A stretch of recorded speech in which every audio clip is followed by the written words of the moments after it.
Very much. पूरा extempore बोलते हैं और इतने विषयों पर आपने चर्चा की। दो तीन सवाल उठे तो मैं, एक आपने उदाहरण दिया सेंटर स्टेट रिलेशंस का इशू निकलता है उसमें, जो पाइपलाइन का आपने उदाहरण दिया कि आज आप सुप्रीम कोर्ट में सेंट्रल गवर्नमेंट से एक ऐसे प्रोजेक्ट के ऊपर लड़ रहे हैं जिसमें पाइप्ड गैस हाउस होल्ड में जा सकती है। तो सवाल मैं थोड़ा उसको बड़ा करके पूछना चाहता हूं, वो तो एक मुद्दा हो गया। ये प्लानिंग कमीशन का जो सारा आर्किटेक्चर है हिंदुस्तान में, मैं आपको बताऊं, जब एनडीए की सरकार 98 में आई थी तो ऐसे ही कुछ हम लोग 4-5 लोग बैठे हुए थे, तो सबने कहा कि अब क्या ऐसा सिग्नल देंगे वाजपेयी जी कि पता चले कि व्यवस्था बदल गई है। तो उनमें से एक ने बोला कि देखिए, मेरे को लगता है कि प्लानिंग कमीशन को अबॉलिश कर देंगे, क्योंकि उससे एकदम सिग्नल जाता है कि अब जो नया इकोनॉमिक पैराडाइम होगा। तो सवाल यह है कि ये सेंटर स्टेट रिलेशंस में स्टेट्स की इकोनॉमिक एम्पावरमेंट जो है बहुत कम है। पॉलिटिकल एम्पावरमेंट बहुत है, इकोनॉमिक एम्पावरमेंट बहुत कम है। तो वो कैसे ठीक किया जाए? देखिए, हमारा एक तो फाइनेंस कमीशन होता है जो हर एक राज्यों के साथ मिलकर के बात करता है, हर राज्य उनको देते हैं। और उसमें ज्यादातर ये होता है कि भी जो गरीब राज्य हैं उनका क्या, अमीर राज्य हैं उनके पास तो पैसे हैं, अगर हम ज्यादा अलॉटमेंट वहां करेंगे तो ह्यूमन व्यू पॉइंट से इस तर्क में दम है कि अगर गुजरात में इंडस्ट्री है, वहां से टैक्सेस बहुत आते हैं, लेकिन कोई और प्रदेश हैं जहां वो संभावनाएं नहीं है, तो भाई हमें फाइनेंस को वहां ट्रांसफर करना पड़ेगा। और मैं समझता हूं कि उसमें कोई इतराज नहीं होना चाहिए। कठिनाई कहां आती है कि भारत सरकार ने मानव रास्तों के लिए एक फंड देना तय किया और बाद में जब देने की नौबत आती है तो देखते हैं कि किस गोत्र की सरकार है, और गड़बड़ वहां से शुरू होती है जी, गड़बड़ वहां से शुरू होती है। सिद्धांतों में ज्यादा समस्याएं नहीं आती है। अब मैं बताऊं, planning commission, again issue will be interested for Rajdeep. Sagarika है क्या?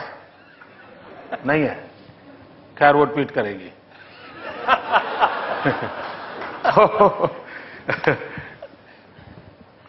मित्रों, एक बार मैं प्लानिंग कमीशन पे चर्चा हुई, उन्होंने टाइगर के लिए 200 करोड़ रुपया भारत सरकार ने घोषित किया। शायद वो एनडीटीवी में उसी से चलता है, मुझे मालूम नहीं है, लेकिन उन्होंने 200 करोड़ टाइगर बचाने के लिए किया। तो मैंने प्लानिंग कमीशन को पूछा, मैंने कहा साहब मुझे बताइए, क्या टाइगर सेक्युलर है और लायन कॉम्युनल है?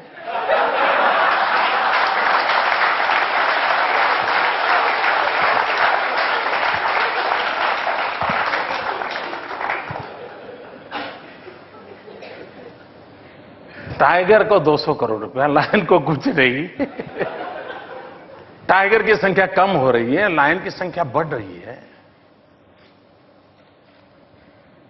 उन्होंने कहा मोदी जी आपकी बात सही है, यानी वो दूसरे वाली नहीं, पहले वाली।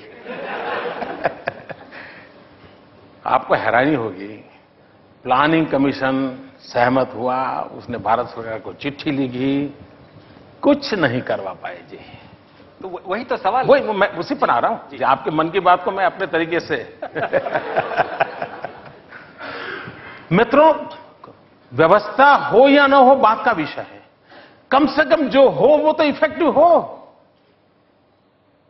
शुरू वहीं से होता है, फिर जरूरत पड़ी तो उसमें बदलाव लाए, जरूरत पड़ी उसमें को बंद करे, जरूरत पड़ी उसमें काट छांट करे, वो बात के विषय है। लेकिन आप अच्छा ठीक है अरे ठीक है, आप टाइगर का कर लीजिए, देखेंगे, लायन का बाद में देखेंगे, वो अमिताभ बच्चन देखेंगे, वो हमारे जाकर के घूम रहे, कुछ दिन तो गुजारो गुजरात में। तो ये समस्याएं हैं, लेकिन बदलाव, हमारा अनुभव है जी, बदलाव लाया जा सकता है। हम ऐसी इंस्टीट्यूशंस को भी विकसित कर सकते हैं जिसके कारण, अब जैसे मैंने एक विषय रखा था, मुझे एक दिन हमारे फॉरेन सेक्रेटरी मिल गए। अभी मैंने सुना है भारत सरकार शायद उस दिशा में करने जा रही है, ऐसा मैंने सुना है, लेकिन वहां जो सुना है वो होता है, ऐसा होता नहीं। तो हमने सुना था कि स्टेट कैडर में से भी एक्सटर्नल अफेयर्स मिनिस्ट्री में कुछ लोगों को वो ले जाएंगे। मैं आज से 7-8 साल पहले फॉरेन सेक्रेटरी के साथ बातें कर रहा हूं। मैंने कहा भाई आप स्टेट को कहो कि उसकी कैडर में से जिसको भी वो अलॉट करना चाहते हैं, दुनिया के किसी न किसी देश में वो अपना एक डेस्क खोले। जिस स्टेट को इंटरेस्ट होगा, अब मान लीजिए मुझे 6 देशों में इंटरेस्ट है मेरे बिजनेस के लिए, तो मैं 6 देश के अंदर गुजरात की एक डेस्क बनाऊंगा, वो मिशन का मेंबर होगा और वो मेरे गुजरात के विषयों को डील करेगा। अब मान लीजिए मेरा यूके से बिजनेस है और इन दिनों मित्रों एक्सटर्नल अफेयर्स मिनिस्ट्री ने मेनली कॉमर्स है। आज वो कोई पुराने जमाने का स्पाई एंड स्ट्रैटेजी और वो थोड़ा रहा है, मेनली प्योरली कॉमर्स है। आपका ट्रेड ट्रीटी क्या होती है उसी पर है। तो फिर आपने उस प्रकार से डेवलप करना चाहिए। हमने कहा कि आप हमको दीजिए, मैं अगर 6 देशों में करना है तो आई विल टेक केयर। और सिंपली हमारे लोगों, अच्छा हमारे लोग भी तैयार होंगे, तो वहां के लोगों को गुजरात से जो डील करना है वो इतने ढंग से होगा, उसके मन में गुजरात के बने हिंदुस्तान के लिए अच्छी छवि बन गई, यार हिंदुस्तान गया तो मेरा काम हो गया। तो हमारी एक अच्छा प्रभाव पैदा होता है। उन्होंने कहा मोदी जी तो बढ़िया विचार है। मैं वो ही वॉज फॉरेन सेक्रेटरी, बोले मैं इसको कुछ ना कुछ करूंगा। मैंने कहा मेरा दूसरा विचार है। बोले क्या? मैंने कहा हमारे देश में मान लीजिए 30 राज्य ऐसे हैं जिसके अंदर कुछ ना कुछ पोटेंशियल है।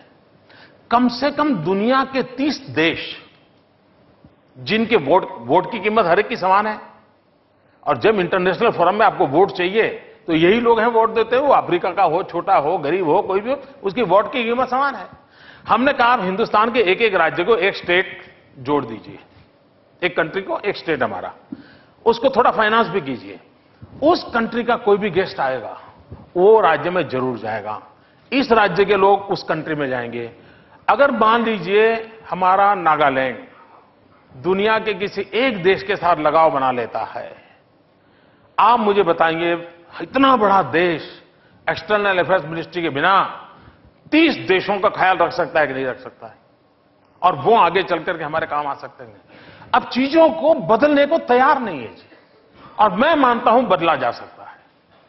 और इसलिए चाहे वरना क्या कारण है जी कि अब देखिए चाइना अफ्रीकन कंट्रीज के 40 देशों के लोगों को लेकर के चाइना में अफ्रीका की कॉन्फ्रेंस करता है और वो अपना रुतबा जमाता है वहां। हिंदुस्तान इस स्पर्धा में अगर पीछे रह जाएगा तो क्या बात बनेगी। और इसलिए मैं कहता हूं कि हमने व्यवस्थाओं में, अब ये जरूरी नहीं है कि हम मिशन खत्म कर दें, ऐसा मैं नहीं कह रहा हूं, लेकिन हम मिशन को मोड़ सकते हैं, जोड़ सकते हैं, इवॉल्व कर सकते हैं हम। और ये बात मान के चलिए आज एक्सटर्नल अफेयर्स मिनिस्ट्री का मेन काम है ट्रेड ट्रीटी का। एकदम निकट के पड़ोसी हैं वो इश्यू अलग होते हैं, तो आप उसके 2 हिस्से करिए। जो सराउंडिंग कंट्रीज हैं जिसके अलग इश्यूज हैं उसको हैंडल करने की एक अलग व्यवस्था कीजिए। और पूरे विश्व के अंदर आपको दोस्ती बनानी होती है, उसमें किसी को कोई प्रॉब्लम नहीं होता है, तो उसको अलग दिशा करिए और इन चीजों को किया जा सकता है। एक विषय मैं सोच रहा था आप जरूर उसको लाएंगे, लेकिन आप उसके बारे में बिल्कुल नहीं बोले, तो मैं उसको सवाल में उठाता हूं। एक पब्लिक सेक्टर प्राइवेटाइजेशन का विषय, अगेन